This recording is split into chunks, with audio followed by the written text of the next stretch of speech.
ചെല്ലാനത്ത് ഇപ്പോൾ പ്രതിഷേധം ഉയരുകയാണല്ലോ. എല്ലാ തവണയും മഴ പ്രശ്നമുണ്ടാക്കുന്ന പ്രദേശങ്ങളാണ്. മഴ തുടങ്ങിയിട്ടേ ഉള്ളൂ, പക്ഷേ പലയിടത്തും കാറ്റ് വലിയ ഭീഷണിയാകുന്നു. എന്താണിപ്പോൾ ചെല്ലാനത്തെ കാഴ്ച? സ്മൃതി, ചെല്ലാനത്തെ കാഴ്ചയ്ക്ക് ഒരു മാറ്റമില്ലാതെ തന്നെ പറയേണ്ടി വരും. ഓരോ കാലവർഷം എത്തുമ്പോഴും ഇതേ ദുരിത കാഴ്ച തന്നെയാണ് നമ്മൾ എപ്പോഴും പ്രേക്ഷകരിലേക്ക് എത്തിക്കാറുള്ളത്. പക്ഷേ ഈ ടെട്രാപോഡ് സംവിധാനം ഒരു പരിധി വരെ വന്ന ഘട്ടത്തിൽ ചെല്ലാനത്തെ പ്രതിസന്ധി അവസാനിച്ചു എന്ന നിലയിലുള്ള ചർച്ചകളാണ് പല ദിക്കിലുമുള്ളത്. പക്ഷേ ഇവിടെ പ്രതിഷേധം അവസാനിക്കുന്നില്ല. കാരണം ഇപ്പോൾ കാലവർഷം എത്തുമ്പോൾ തന്നെ വലിയ രീതിയിലുള്ള കടൽക്ഷോഭമാണ് ഈ പ്രദേശത്ത് അനുഭവപ്പെടുന്നത്. എല്ലാ അധികാരികളുടെ ഭാഗത്തുനിന്നും ഓരോ തവണയും ലഭിച്ച വാക്കുകൾ പാലിക്കാതെ വന്നപ്പോഴാണ് ജീവിതം വഴിമുട്ടിയ ഘട്ടത്തിൽ ഇപ്പോൾ ഈ ജനങ്ങൾ ഇതാ കടലിലിറങ്ങി പ്രതിഷേധിക്കുന്ന നിലയിലേക്ക് കാര്യങ്ങൾ എത്തിയിരിക്കുന്നത്. ഇപ്പോ നിങ്ങൾക്ക് പല ഉറപ്പുകളും പലതവണ കിട്ടിയിട്ടുണ്ട്, ഒന്നും പാലിക്കപ്പെടുന്നില്ല, ഒന്നും നടന്നിട്ടില്ല. ഞങ്ങൾ ഒരുപാട് നിരാശപ്പെട്ടാണ് ജീവിക്കുന്നത് ഇവിടെ. ഇപ്പോ കളക്ടർ പറഞ്ഞത് ഏറ്റവും ഒടുവിൽ 15-ാം തീയതി ഒരു താൽക്കാലിക സൗകര്യങ്ങൾ ഒരുക്കാം. കളക്ടർ ഇതുപോലെ ഒരുപാട് അവധികൾ പറഞ്ഞു കഴിഞ്ഞു. ഞങ്ങൾക്കൊന്നും ഇതുവരെ നടന്നു കിട്ടിയിട്ടില്ല. ഇപ്പൊ ഈ തുടങ്ങിയിട്ടേ ഉള്ളൂ, ഇപ്പൊ തന്നെ വലിയ രീതിയിലുള്ള ഒരു പ്രതിസന്ധി ഈ ഭാഗത്തുണ്ടല്ലോ. ഞങ്ങളൊന്ന് പോയി കിട്ടിയാക്കൊള്ളാന്ന് അവർക്കുണ്ടായിരിക്കും. അതുകൊണ്ടായിരിക്കും ഇതിങ്ങനെ ചെയ്യാത്തന്നെ ഞങ്ങൾ ചിന്തിക്കണം. ഇപ്പൊ മഴ തുടങ്ങിയിട്ടുള്ളൂ, ഇപ്പൊ തന്നെ ഇവിടെ നിൽക്കാൻ പറ്റാത്ത രീതിയിൽ തിരമാല അടിച്ച് കങ്ങാണ്. ചെറുതായിട്ട് വന്നിട്ട് ഇതാണ് ഭാഗം. അപ്പൊ പിന്നെ ഇനി എന്താണ് വീണ്ടും മുറ്റത്തൂടി വെള്ളം ഒഴുകുന്നുണ്ട്. ചേട്ടാ, ഇപ്പൊ ഇനിയിപ്പോ ഇങ്ങനെ ഒരു പ്രതിഷേധത്തിലേക്ക് ഇറങ്ങിയിരിക്കുകയാണ്, ഒരു വാക്കും പാലിക്കപ്പെടുന്നില്ല. ഇനി എങ്ങനെയായിരിക്കും മുന്നോട്ട് നിങ്ങളുടെ പ്രതിഷേധം? ഞങ്ങൾ ഇതേപോലെ തന്നെ പ്രതിഷേധത്തിലേക്ക് പോകും, സമരം ചെയ്യും. അല്ലാതെ ഞങ്ങൾ ജനിച്ചു വളർന്ന മണ്ണിൽ ഞങ്ങൾക്ക് ജീവിക്കാൻ വേറെ മാർഗമില്ലല്ലോ, വേറെ എവിടെ പോകാനാണ്. അപ്പൊ ഇവിടെ ഞങ്ങൾ അവസാനം വരെ സമരം ചെയ്യും. ശാശ്വതമായ കടൽ ഭിത്തി വേണം ഞങ്ങൾക്ക്. അതുവരെ ഏറ്റവും ഒടുവിൽ കളക്ടറുടെ ഭാഗത്ത് കിട്ടിയ ഉറപ്പെന്തായിരുന്നു? ഈ താൽക്കാലിക ഇത് ചെയ്യാന്നാ പറഞ്ഞത്, പക്ഷെ ഇതുവരെയൊക്കെ പാലിച്ചിട്ടില്ല. ഞങ്ങൾ ഇനിയും സമരം ചെയ്യും. അത് ജിയോ ബാഗ് സംവിധാനം ഒരുക്കാന്നായിരുന്നു പറഞ്ഞിട്ടുണ്ടായിരുന്നു, പക്ഷെ അതുപോലെ ഇപ്പോഴും നടപ്പിലാക്കിയിട്ടില്ല. ഈ 7 കിലോമീറ്ററോളം ദൂരമാണല്ലോ ഇപ്പോൾ ടെട്രാപോഡ് വന്നിരിക്കുന്നത്. ഇനി ഇങ്ങോട്ട് എത്ര ഭാഗത്താണ് ഇനിയും കടൽ ഭീഷണി ഉള്ളത്?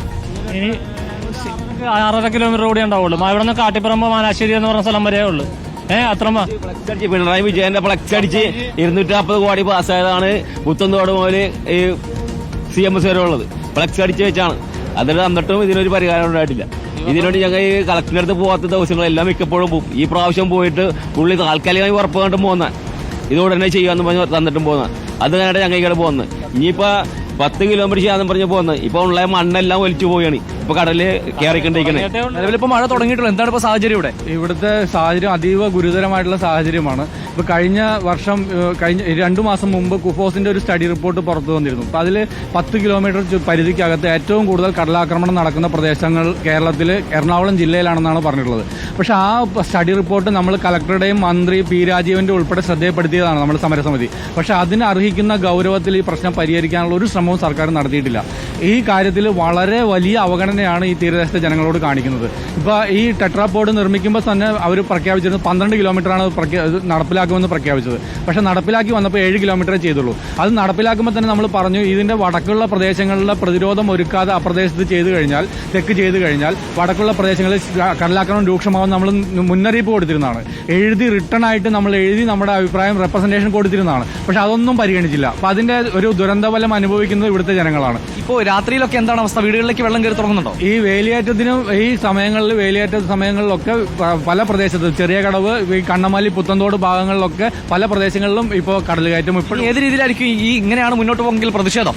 ഈ വാസ്തവത്തിൽ ഞങ്ങൾ ഇന്ന് കടലിൽ ഇറങ്ങി സമരം ചെയ്യാമെന്ന് പ്രഖ്യാപിച്ചത് തന്നെ സർക്കാരിന്റെ ഈ അവഗണനയിൽ ഇനി ഞങ്ങൾക്കൊന്നും ചെയ്യാനില്ല എന്നുള്ള അവസ്ഥയിലാണ് സർക്കാർ ഈ കാര്യത്തിനകത്ത് ജനങ്ങളോട് അത്രയും അവഗണനപൂർവ്വമാണ് പെരുമാറുന്നത്. കുട്ടികളെ ഉൾപ്പെടെ നിരത്തിയാണ് പ്രതിഷേധം. അപകടകരമായ ഒരു പ്രതിഷേധത്തിലേക്ക് ഇവരെ കടക്കേണ്ട സാഹചര്യം എത്തിയിരിക്കുന്നു. ഞങ്ങൾ നിരത്തിയതല്ല, പക്ഷേ ഈ പ്രദേശത്ത് താമസിക്കുന്ന ആളുകൾ എന്നുള്ള നിലയ്ക്ക് കുട്ടികളും കൂടി ഇതിൽ വരുന്നതാണ്. കുട്ടികളെ ഞങ്ങൾ കൊണ്ടുവരണ്ടെന്ന് പറഞ്ഞിട്ടുള്ളതാണ്. പക്ഷേ ഈ പ്രദേശത്ത് തന്നെ ജീവിക്കുന്ന ആളുകൾ, അവർക്ക് വേറെ വഴിയില്ല. കടൽ കയറുമ്പോൾ അവരെന്ത് ചെയ്യും? സ്മൃതി, ഇതാണ് സാഹചര്യം. ഇവിടുത്തെ കുടുംബങ്ങൾ എല്ലാവരും ഇവിടെ കടലിൽ ഇറങ്ങി പ്രതിഷേധിക്കാന്ന് പറയുമ്പോൾ എത്രത്തോളം വഴിമുട്ടിയിരിക്കുന്നു ജീവിതം എന്നുള്ളതാണ്.